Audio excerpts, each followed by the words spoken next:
Cole, aka Trans Spirit here, a transgender human being with an emphasis on spirituality.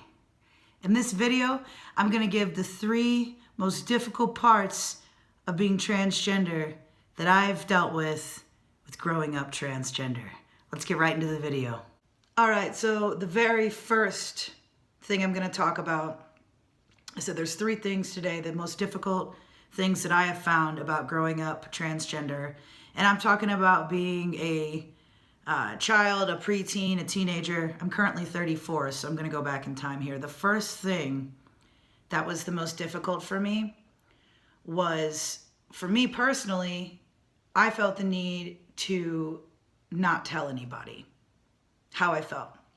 So living in the closet, so to say, being in the closet. And this could go for any human being with any circumstance where they're not being true to themselves. One of the most difficult parts of it was living in the closet. I felt the need to do that because of my upbringing and the religion that I was brought up in.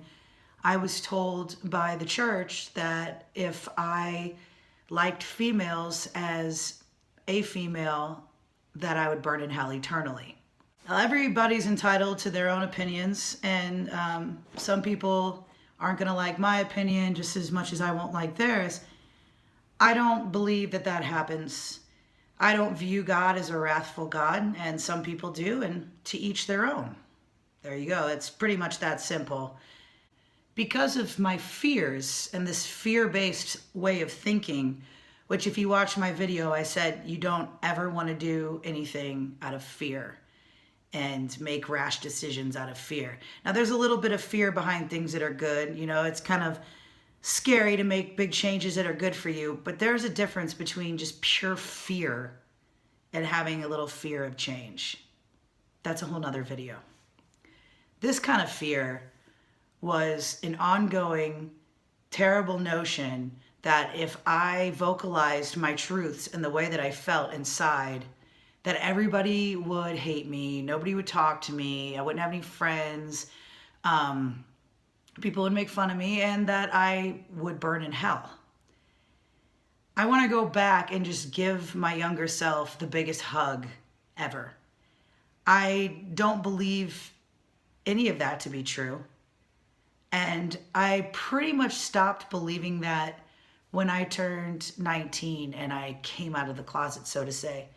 But even then, when I came out of the closet, I didn't fully come out as transgender because I didn't know what it even meant. I have identified with being male since preschool.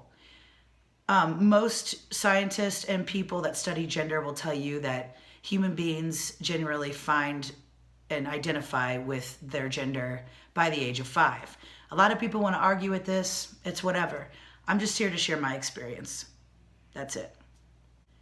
So, like I was saying, I identified with feeling like I should have been, shoulda, woulda, coulda been born a boy when I was 5 years old.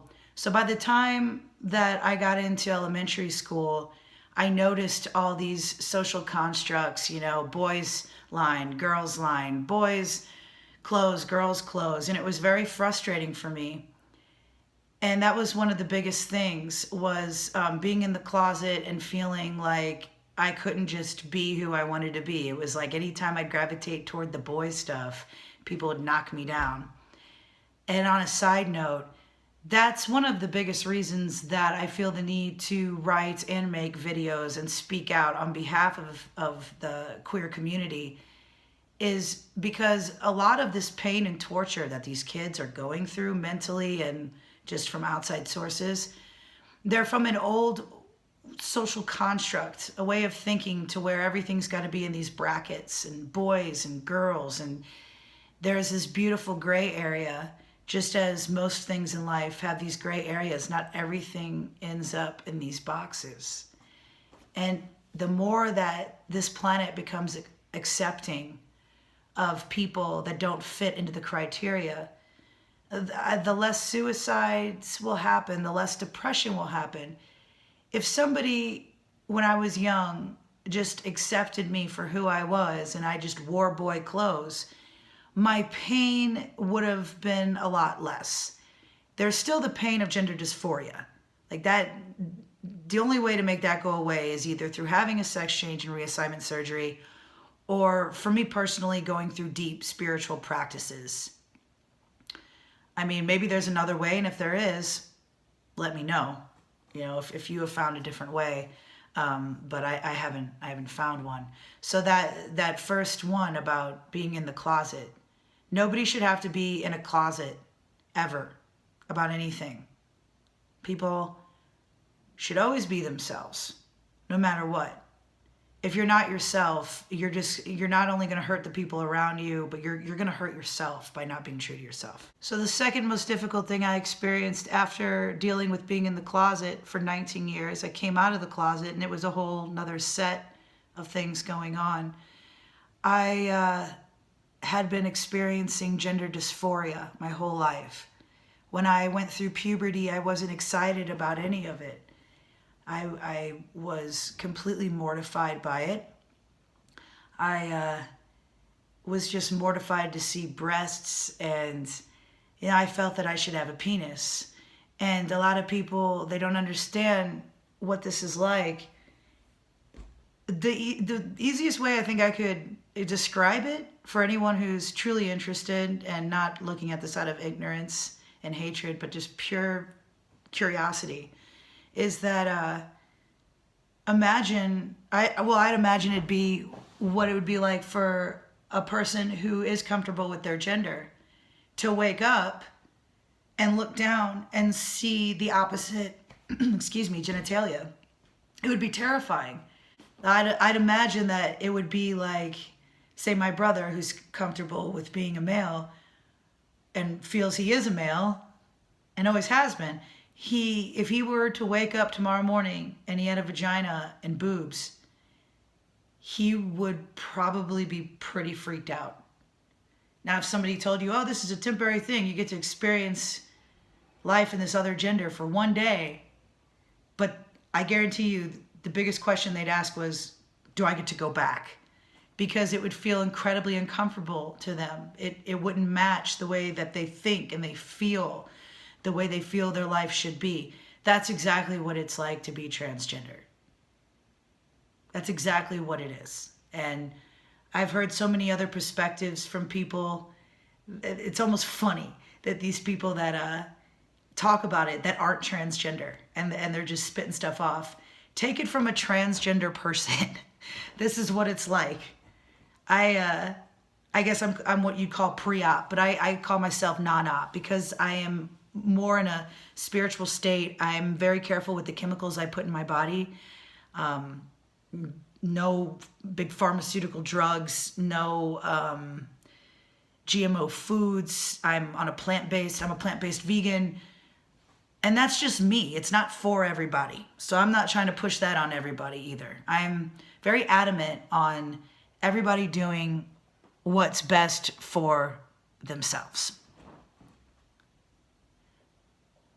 So the gender dysphoria is one of the most difficult things. And again, if you're suffering from gender dysphoria, then you have to ask yourself, are you ready to start transitioning? Or if you're not ready to transition and you felt like I did, I made the mistake years ago of going into heavy drinking and alcohol abuse. And then I had a whole nother problem on my hands. So instead of running from your problems, the best thing to do is to go within. You can't fix the outer world until you fix what's inside.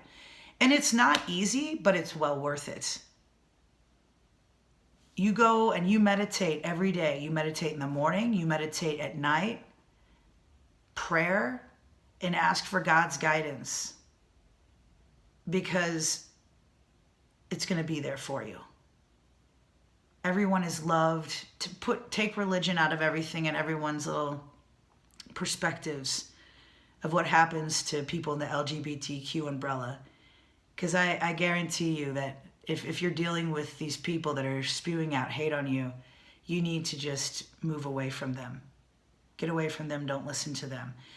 Anything that is that negative and of a low vibrational state, that is not God.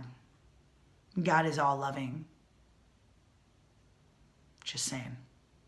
Number three, the third thing that I found to be the most hardest would be the outside world, the ignorance and the bigotry. That may always exist, but it doesn't have to exist in your world. What we focus on, we create. Where our attention goes, energy flows. If you keep focusing on all these people spewing out hate and negativity, it will most likely keep happening. And I know it sounds crazy and it's frustrating, but that's where your hard work of meditation and focusing on the positivity is going to help you out. Literally tell yourself, I'm going to meet these nice people. I'm going to go to the grocery store. Everyone's going to be smiling. And just watch what happens. It's not always perfect. Life isn't perfect. But the more you focus on positivity and the loving people in this world, the more you'll get of that. Because there are a lot of supportive people out there who aren't transgender or who aren't in the LGBTQ community that still support it. And if you've experienced a lot of hate where you're at, I'm personally deeply sorry. I really am. I've felt it too. I've been there. I've heard some of the nastiest things that a person could imagine that should never have been said to me. Who do these people think they are? You know, I could come back and be just as low vibrational as them and call them out on judging other people that they don't even know. But it's not worth your time. Sometimes the best thing to do is ignore these people and take the higher road and live in your truth. It's not an easy path, but you're going to be happy by being yourself through and through. Whether you decide to have a sex change and reassignment surgery, or you decide not to, or you're just not sure yet and you're just living life. But don't let people stop you from being who you are. Wear the clothes that you desire to wear. Go out in public and be yourself. And just live and let live. Just be yourself. That's the best advice I can give for you today. But I'll be back tomorrow with some more stuff. Much love, everybody. Love and light to everyone. See you next time.